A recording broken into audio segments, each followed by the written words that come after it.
La récente décision de la Cour de cassation soulève indéniablement des questions complexes et stimulantes autour de la législation et de la conduite sous l'emprise de drogue. Il est fascinant de constater comment l'intersection entre la légalité du CBD et les réglementations routières peut créer un dédale juridique digne d'un scénario de film. D'un côté, nous avons le CBD, cet ange bienveillant de la relaxation, vendu dans nos boutiques avec des airs d'innocence.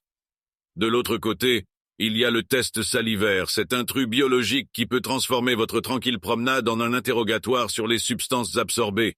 C'est comme si nous assistions à un duel épique entre la zénitude et le détecteur de molécules répressifs.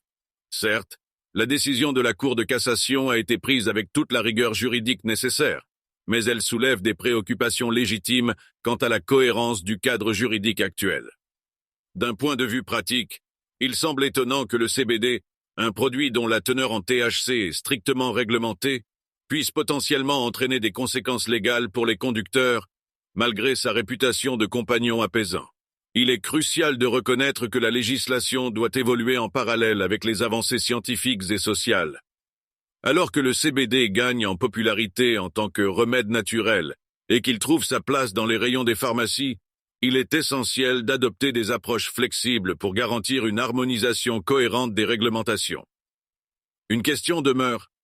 Comment établir une frontière claire entre la consommation de CBD et les effets potentiellement détectables du THC, en particulier lorsque ces derniers sont attribuables à des traces minimes?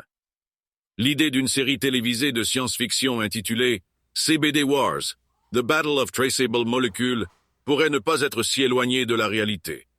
Pour conclure, la décision de la Cour de cassation met en lumière la nécessité d'une réflexion continue sur l'adaptation de nos lois à l'évolution des connaissances et des pratiques.